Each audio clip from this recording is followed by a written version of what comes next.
ஓம் நமோ நாராயணாய வித்மகே வாசுதேவாய தீமகி தன்னோன்ன விஷ்ணு பிரஜோதயாது. லக்ஷ்மி நரசிம்மாய நாராயணாய கோவிந்தாய நமோ நமோ நமோஸ்துதே.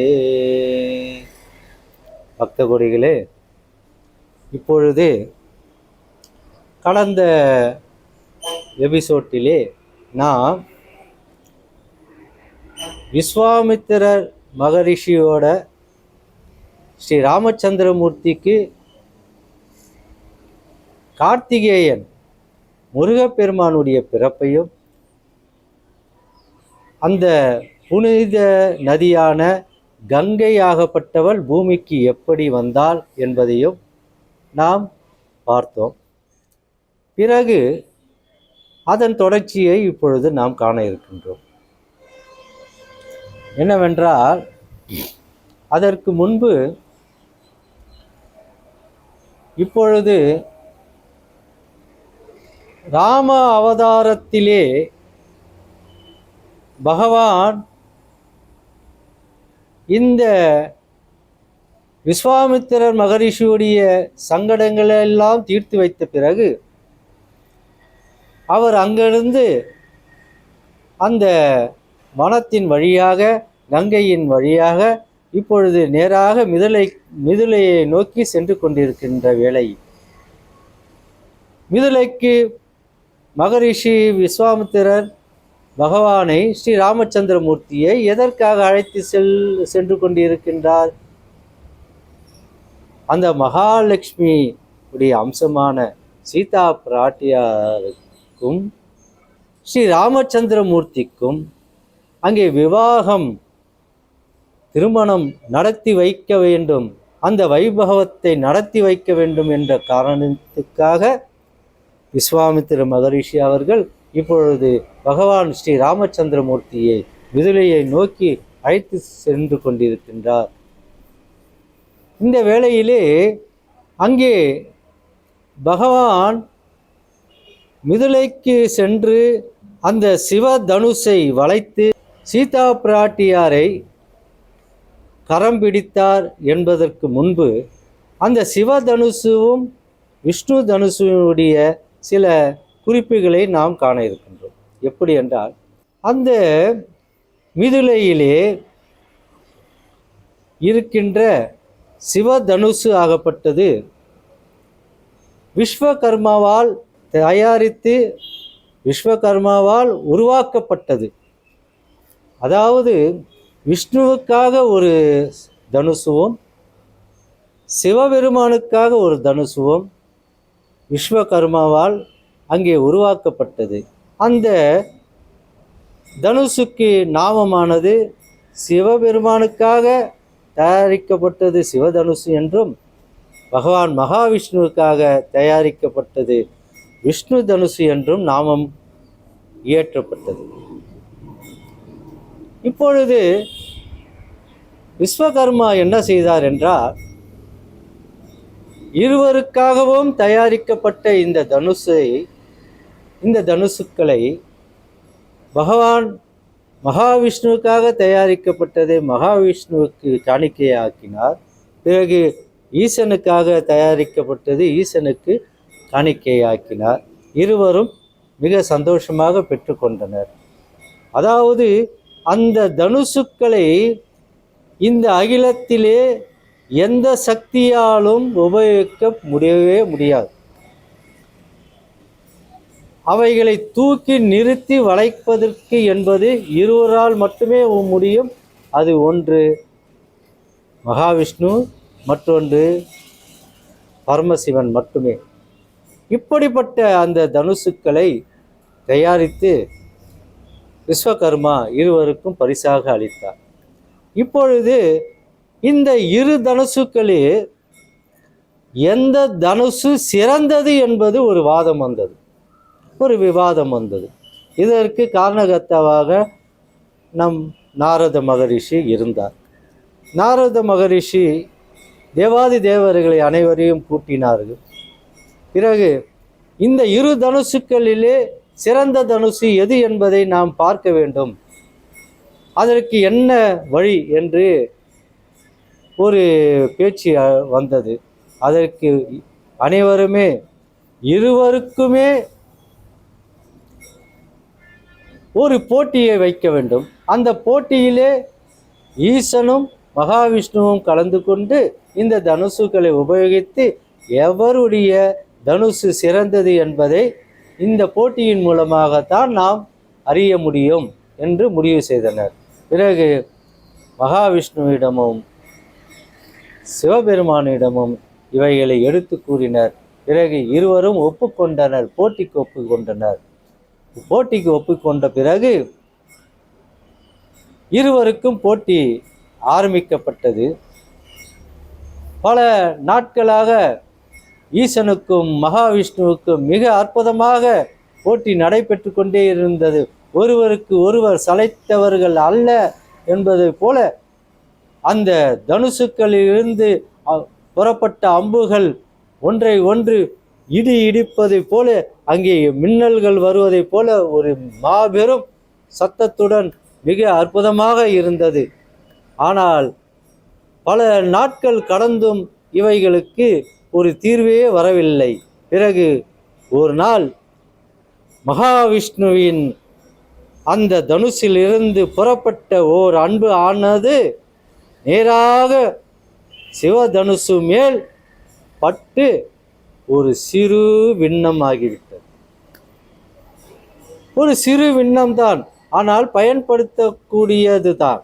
பயன்படுத்த முடியாத அளவுக்கு விண்ணமாகவில்லை, ஒரு சிறு துளி அங்கே விண்ணமாகிவிட்டது.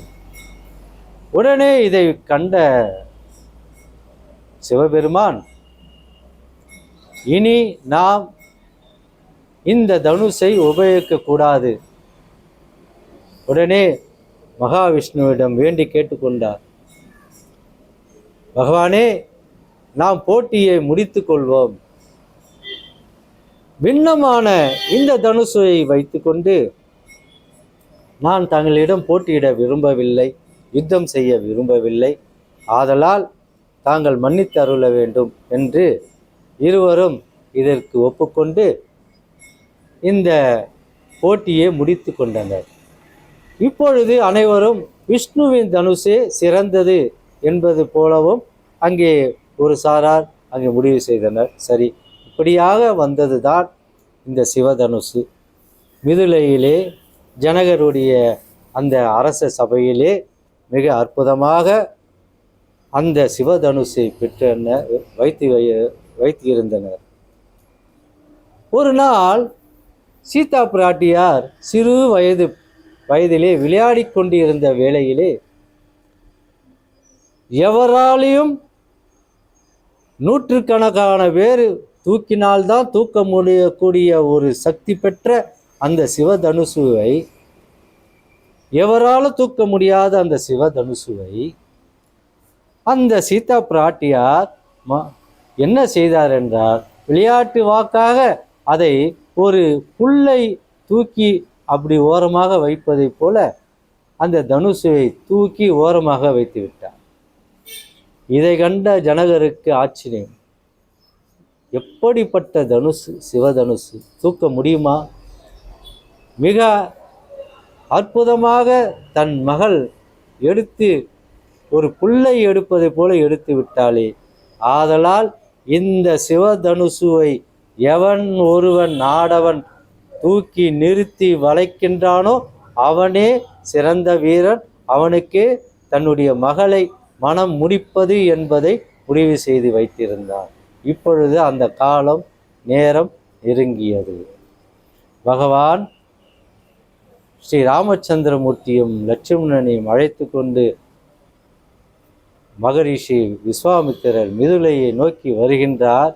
அந்த வீதிகளிலே பகவானும் மகரிஷியும் வந்து கொண்டிருந்த வேளையிலே ஒரு நந்தவனத்திலே பகவான் அந்த சீதா பிராட்டியாரை அங்கே தன்னுடைய தோழிகளுடன் சீதா பிராட்டியார் அங்கே விளையாடி கொண்டிருப்பதை கண்டார். அப்பொழுது சீதா பிராட்டியாரும் பகவானை காணுகின்றார். ஒருவரும் அங்கே நோக்குகின்றனர். அண்ணலும் நோக்கினார் அவளும் நோக்கினார் என்று ஒரு கவிதை உண்டு. அந்த கவிதைக்கு ஏற்ப பகவான் ஸ்ரீ ராமச்சந்திரமூர்த்தி மகாலட்சுமி அம்சமான சீதா பிராட்டியாரை, அந்த வைதேகி ராமனை அங்கே உற்று நோக்குகின்றார். இருவரும் ஒருவர் கண்கள் அங்கே சந்திக்கின்றனர். பிறகு அது முடிந்தது. நேராக விதுளை நோக்கி, அந்த அரண்மனையை நோக்கி மகரிஷி ஸ்ரீ ராமச்சந்திரமூர்த்தியை அழைத்து கொண்டு அங்கே விஜயம் செய்கின்றார். அன்று சீதா பிராட்டியாருக்கு அங்கே விவாகம் நடத்துவதற்காக, அங்கே சுயமரம் நடத்துவதற்காக ஏற்பாடுகள் மிக அற்புதமாக நடந்து கொண்டிருந்த வேளை பகவானும் அங்கே விஜயம் செய்கின்றார். அப்பொழுது மகரிஷியை கண்ட ஜனகர் மிக நேராக சென்று மகரிஷியை வணங்கி, ஐயா மகரிஷி விஸ்வாமித்திரர் அவர்களே, தங்களை வணங்குகின்றேன் என்று பகவானுடைய அந்த மகரிஷியுடைய பாதத்திலே, அவர் திருப்பாதத்திலே வணங்கி அவரை வரவேற்கின்றார். அப்பொழுது ஜனகரே, சக்கரவர்த்தியே, என்னோடு வந்திருப்பவன் யார் என்றால் அயோத்தி நகர சக்கரவர்த்தியின் தசரதன் மகாராஜாவின் புதல்வன், மூத்த மகன் ராமன், ராமச்சந்திரன். இவன் இளையவன் லட்சுமணன். ராமச்சந்திரமூர்த்தியும் தாங்கள் நடத்தும் இந்த சுயமரத்திலே கலந்து கொள்வதற்காக நான் அழைத்து வந்திருக்கின்றேன்.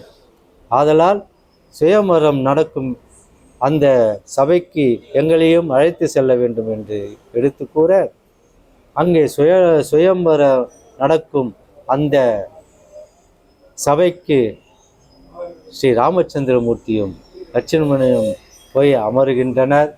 அப்பொழுது பல தேவாதி தேவர்களும் பல சக்கரவர்த்திகளும் பல சிற்றரசுகளும் அங்கே சுயவரத்திலே கலந்து கொள்வதற்காக வந்து குவிந்து உள்ளனர். ஏனென்றால் தேவர்கள் அனைவருக்கும் தெரியும், ராமனுக்காக மகாலட்சுமியின் அவதாரமானது சீதா பிராட்டியாரின் அவதாரம். பகவான் ஸ்ரீராமனால் மட்டுமே இந்த தனுஷை வளைக்க முடியும் என்பதும் அனைவரும் அறிவர். இருந்தாலும் சுயம்பரம் ஒன்று நடத்தி பகவான் ராமனுடைய அவனுடைய போற்றுதல், அவன் யார் என்று தெரிய வேண்டும். ராமன் என்றால் யார், அவன் எப்படிப்பட்ட வீரன், அவன் எப்படிப்பட்ட சக்கரவர்த்தி என்பதை அனைவரும் இந்த உலகம் அறிய வேண்டும் என்பதற்காகவே இந்த சுயம்பரம் நடத்தப்படுகிறது. சரி, இப்பொழுது ஒவ்வொரு அரசராக வந்தனர், தோற்றனர், அனைவரும் தலைகுனிந்து சென்றனர். தேவாதி தேவர்களும் வந்து முயற்சி செய்தனர். ஏனென்றால் நாமும் கலந்து கொண்டோம். ராமன் இருக்கின்ற அந்த மகாவிஷ்ணுவின் அவதாரமான ஸ்ரீ ராமச்சந்திரமூர்த்தியுடைய இந்த சுயம்பரத்திலே அவர் கலந்து கொண்டு அவர் வெற்றி பெறப் போகின்றார் என்பது அனைவருக்கும் அறிந்ததே. ஆனாலும் தாமும் கலந்து கொண்டோம் என்ற பெருமை வேண்டும் என்பதற்காக அனைவரும் கலந்து கொண்டனர். பிறகு முடிவாக ராமா, மகரிஷி விஸ்வாமித்திரர் அழைக்கின்றார். ராமா, கண்ணே, பாலகனே, சக்கரவர்த்தியே,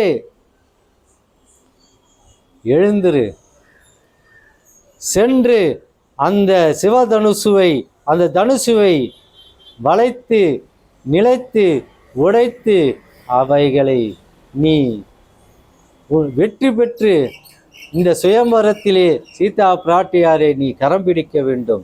உன்னுடைய கடமையை நீ செய்ய துணிவாயாக எழுந்திரு, சென்று அந்த சிவதனுசை உன்னுடைய கரங்களால் அவைகளை வெற்றி பெற வேண்டும் என்று ஆசீர்வாதம் வழங்கி அங்கே அனுப்புகின்றார். நேராக சென்ற ராமன் அந்த சிவதனுஷை மிக அற்புதமாக எடுத்து அங்கே நிலை நிறுத்தி அவைகளை வளைத்து அந்த கயரை அதன் மேல் வளைத்து சுற்றி அங்கே நிலைநிறுத்தி அதை வளைத்து விட்டார்.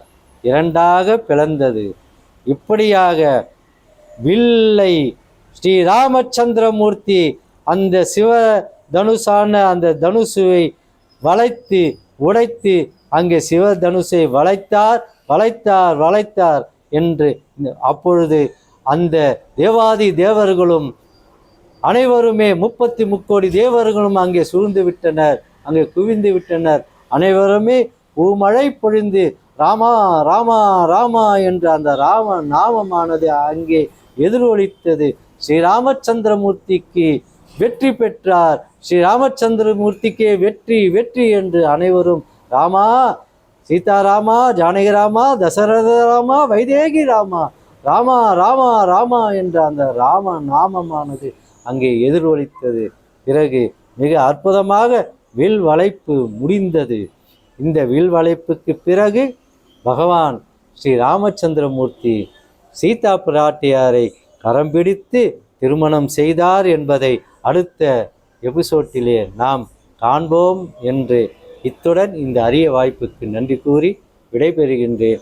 நன்றி, வணக்கம். சுபமங்கலம், சுபமஸ்து.